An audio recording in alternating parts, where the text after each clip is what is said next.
So these are the Sony WH-CH720Ns. Now overall, I really like these headphones because they're super lightweight and they're super comfortable to wear, but they also do many things very well. However, the entry-level ANC headphone market is super competitive. So today we're going to compare the Sony WH-720Ns to the Soundcore Space Q45s, which are an amazing value for any frequent flyer because of their very impressive active noise cancellation and battery life. But we're also going to compare them to the Sennheiser HD450BTs and the Skullcandy Hesh ANC. Regarding pricing, the Soundcore Space Q45, Sennheiser HD450BT, and the Sony WH-720N all currently have a retail price of $150, whereas the Skullcandy Hesh ANC currently has a retail price of $135. But it is safe to assume that all of these headphones will go on sale on a regular basis, and they may even go on sale with deeper discounts during major shopping holidays. Nonetheless, if you want to pick any of these headphones up, they'll be linked down below. And if you want to further support the channel, check out the merch shelf down below. I've made some shirts and hoodies that look and feel great, and if you've been watching me for a while, you know I can be very particular, so I'll only set my name on something that I'm really proud of. Now first, let's talk about the included carrying cases. Now unfortunately, the Sonys don't come included with any kind of a case, and I do think that this is a big deal because with both the Sennheisers and Skullcandy, you get a carrying pouch.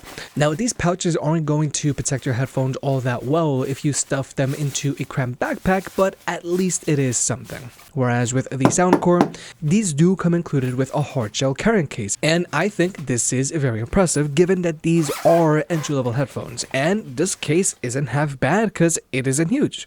So obviously when it comes to cases, the Soundcores are the winners here, because with all of these other headphones, if you do plan on traveling with them, I do recommend that you invest in a hardshell case. But now let's talk about the headphones themselves. Now all of these headphones have a mostly plastic body to them. Now with both the Soundcore and Skullcandy, both of these headphones are fully collapsible and they can be laid down flat.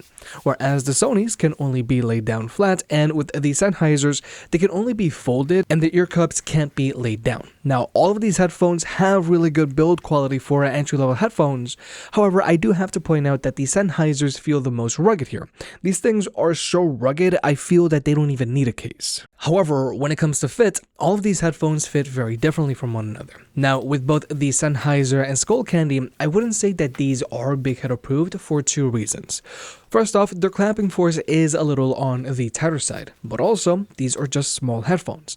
Personally, I have to extend both of these headbands all the way out, so these headphones are just going to be better suited for guys with smaller heads or for women. Whereas with both the Soundcore and Sony, both of these are big head approved because they both have a neutral amount of clamping force, as in they don't feel too tight or too loose, and their headbands extend a lot more. But overall, the Sony WH-720Ns are the best fitting headphones here for a few reasons.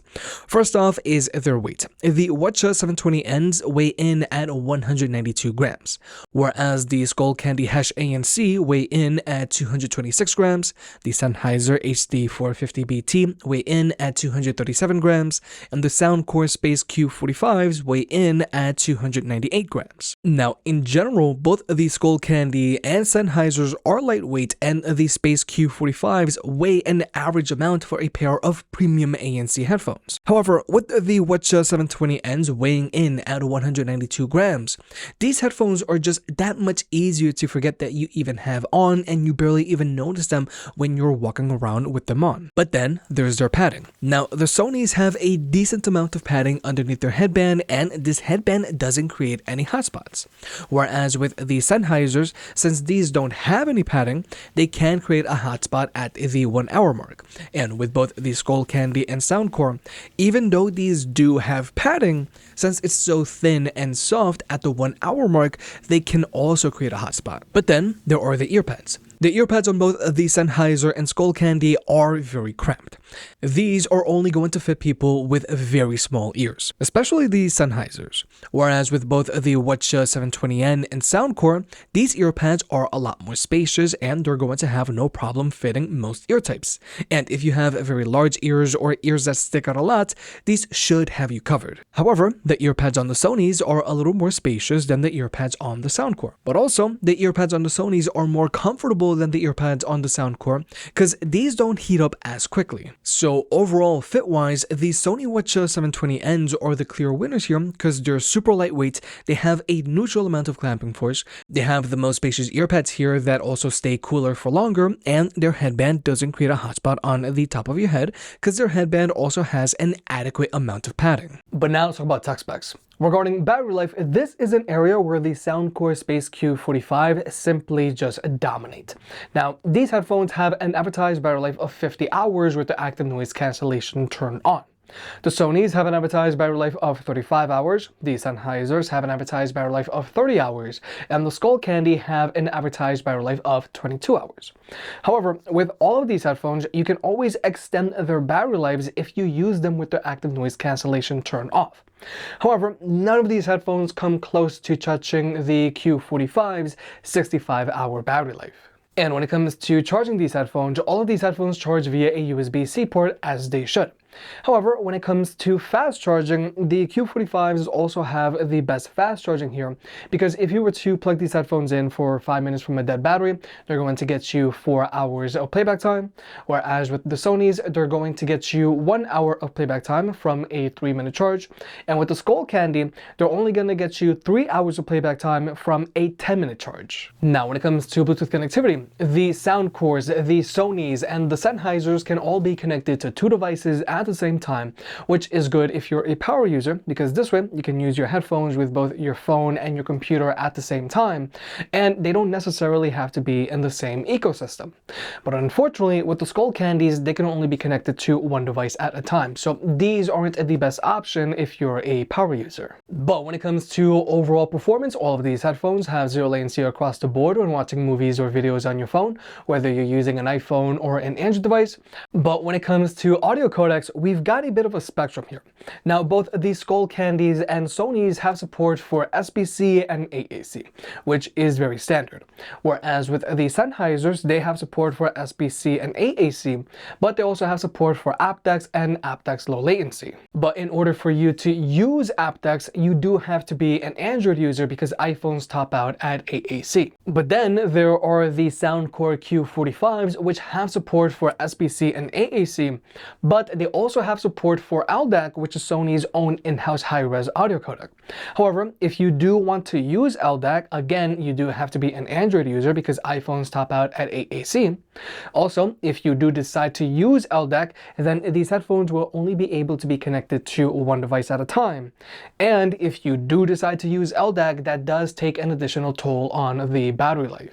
But if you want to, you can always just use a wired connection with any of these headphones because all of these headphones still have an audio jack and all of these headphones still come included with an audio cable. Now, I know that this sounds super basic, but I do have to point it out because some manufacturers are starting to remove the audio jacks on their headphones, and personally, I do feel that this is still premature, especially for frequent flyers. But now let's talk about actually listening to music with these headphones. Now, I want to start off with the Skullcandy Hesh ANC because these are the only headphones here that don't have an app and you can't customize their EQ.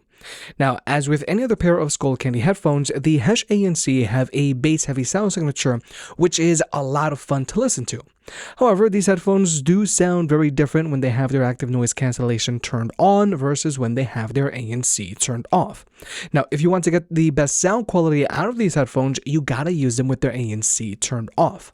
With their ANC turned off, they are going to sound way more open, and their bass is also going to hit a lot harder, and they are going to physically rattle your head. Now, overall, with their ANC turned off, these headphones sound good. They have strong mids with hard-hitting bass that doesn't bottom out. My only critique about the sound signature of these headphones is that their highs are a little too pronounced, so they can get a little ear-piercing in certain situations. And like I mentioned, you can't change the EQ on these headphones, and I do think that's a shame because I really want to lower the mids on these headphones just a little bit. But overall, the Hesh ANC are a pair of very fun bass-heavy headphones to listen to, which do rattle your head a fair amount. But next up, there's the Space Q45s. Now, these sound good enough to get the job done, But from a performance standpoint, these headphones do sound a little narrow, details in the instrumentals can get lost, the bass on these headphones doesn't really rattle your head all that much, and in certain situations, the bass can bottom out a little bit on these headphones. Now, these headphones do have an adjustable EQ, but even if you were to raise their bass all the way up, they're still not going to physically rattle your head. And even though these headphones do have a bass up feature, this feature makes your headphones sound super shallow and a little hollow because the low ends get so overpronounced and a little muddy. And with the bass up feature turned on, that's when the bass on these headphones can bottom out on rare occasions. But when the bass bottoms out on these headphones, it's very subtle. Next up, there are the Sony WH-CH720N. Now again, these sound good enough to get the job done, but again, these do sound a little narrow and the detail in the instrumentals can get lost. But the important thing here is that the bass on these headphones does rattle your head a little bit, and the bass on these headphones never bottoms out. And with these headphones, you can customize their EQ to your liking. So, like I've always said in the past, these Sony headphones are people pleasers. If you like a bass-heavy sound signature, they can do that, or if you like a neutral sound signature, they can also do that. And finally, there are the Sennheisers. Now with these, you can also customize their EQ to your liking, but more importantly, these have the best instrument separation here. However, the bass on these headphones is purely on the audible side. So if you're someone that likes to physically feel the bass in your music, then these ain't it. But overall, these have the best sound quality here because they have the best instrument separation here and they sound the most open. I would say that these Sonys are the second best sounding headphones here because they perform well and you can customize their EQ to your liking.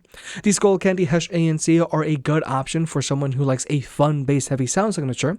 Just keep in mind you can't change their EQ. And finally, there are the Soundcore Space Q45s, which I feel sound good enough to get the job done. But these do have the worst overall sound quality here because they sound narrow and at times their bass can bottom out. But now let's talk about the active noise cancellation on these headphones, and plainly said, one is not like the others. The Soundcore Space Q45s block out an above average amount of noise for a pair of entry-level ANC headphones. These headphones are trying to block out as much noise as a pair of premium ANC headphones. But so that you can see for yourself, we're going to jump into an ANC test.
So like you may have just seen, the Space Q45s block out the most amount of noise here. But surprisingly, the Hesh ANC weren't too far behind. Whereas with both the Sonys and Sennheisers, they block out noticeably less noise than these other two headphones, but they still block out an adequate amount of noise for a pair of entry-level ANC headphones. But the thing about both the Space Q45s and Hesh ANC, both of these headphones have a noticeable amount of cabin pressure, whereas these other two headphones don't. And with the Hesh ANC, their ANC really affects how your music sounds. And that isn't an issue for any of these other headphones. Overall, if active noise cancellation performance is very important to you, then you do want to go with the Space Q45s. The Hesh ANC are also a decent option, however, they do have their drawbacks. And finally, there are the Sony and Sennheiser, whose ANC is going to help on your bus ride to work or if you're in a chatty cafeteria, but I certainly wouldn't fly with these because they aren't going to block out much airplane noise. But next up, there's the ambient mode on these headphones. Unfortunately, the Sennheisers don't have an ambient mode. But these Skullcandys do have an ambient mode, but you can't adjust it to your liking. Whereas with both the Q45s and Sony's, both of these headphones do have an ambient mode and you can adjust them to your liking. But I do have to point out that the ambient mode on the Sony's does sound more natural, and the ambient mode on the Sony's doesn't have a constant hissing in the background like with the ambient mode on the Q45s. But something that the Q45s do have over all of these other headphones is that they have a talk mode where if you press their ANC button, they will automatically lower the volume of your music and pump in all of the ambient sound around you, so that you can quickly talk to someone without having to take off your headphones like this.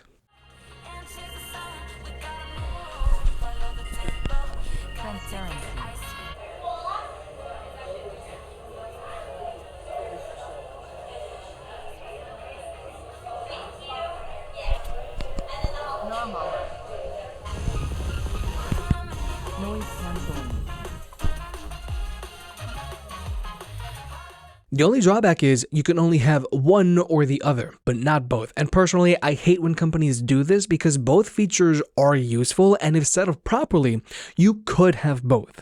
But finally, here's the microphone test. Now, I feel that all of these headphones have a decent enough sounding microphone to take phone calls with while in a quiet room. However, with the Skullcandy Hesh ANC, Sennheiser HD450BT, and the Soundcore Space Q45, I feel these microphones sound a little robotic, and sometimes the microphone on the Sennheiser HD450BTs does peak a little bit. Whereas with the Sony WH-CH720Ns, I feel that this microphone sounds the most natural while in a quiet room. However, when it comes to blocking out noise pollution, the Sony WH-CH720Ns aren't the best because you can hear some road noise in the background. Whereas with the Space Q45s, I feel that these are doing a better job of blocking out this road noise, although there is some interference going on with my voice. And the Hesh ANC are also trying to reduce this road noise. Whereas with the Sennheiser HD450BTs, these are just letting in a lot of road noise.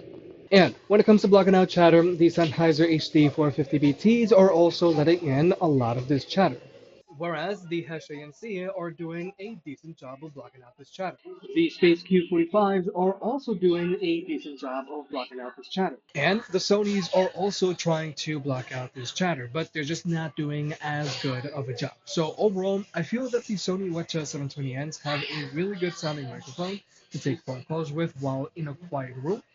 However, if you do need to block out some noise pollution, then you do want to go with the Soundcore Space Q45. But with all that being said, if you're trying to choose between any of these entry-level ANC headphones, then here is my breakdown. Personally, the Sony WH-720Ns are my top pick here, mainly because they're the most comfortable headphones here. No matter how amazing your headphones sound, and no matter how much noise they block out, if they don't fit well, you're not going to want to use them. So that's why the Sony WH-720N are my top pick here. But from a performance standpoint, they sound good, they block out a decent amount of noise, they have a good battery life, and they have a good sounding ambient mode. However, the Soundcore Space Q45s also fit relatively well. Even though they are the heaviest headphones here, for headphones in general, they still weigh an average amount. But what makes these headphones stand out is that they block out a ton of noise for entry-level headphones, and their battery life is just insane. Plus, they also come included with a hard shell case. The only problem is, they're not the best sounding headphones out there. In third place, there are the Skullcandy Hesh ANC. These headphones also block out an impressive amount of noise, and they sound really good as well. The problem is, they're not super comfortable because of their cramped ear pads, and their battery life is the weakest here. And these headphones are also on the smaller side. And finally, there are the Sennheiser HD450BT. These are by far the least comfortable headphones here because of their super cramped earpads. They block out the least amount of noise here, and they don't have an ambient mode. And not to mention, they're now the oldest headphones here. However, they do have the best sound quality here because of their very impressive instrument separation. If you made it this far, I guess you enjoyed the video, so hit the like button and get subscribed. If you want to pick any of the products up, they'll be linked down below. And if you want to further support the channel, check out the merch. I made some shirts and hoodies that look and feel great. And you know I can be very particular, so I'll only slap my name on something if I'm really proud of it.